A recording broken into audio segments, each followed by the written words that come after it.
So hello guys, welcome to my new blog पर स्वागत है गाइस आपका 365 डे का जो मैंने चैलेंज दिया था उसका 114वां दिन है।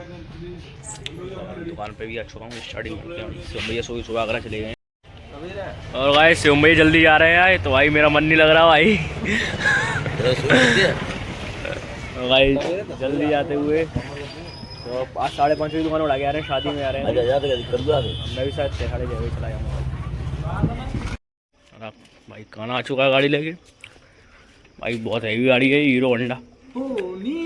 गगन के दीवाने तू प्यार न में। और फाइनली गाइस हम घर पे आ चुके हैं। दुकान वगैरह बढ़ा गया तो जल्दी दुकान बढ़ा दी थी भाई, मुंबई चले गए थे जैसे।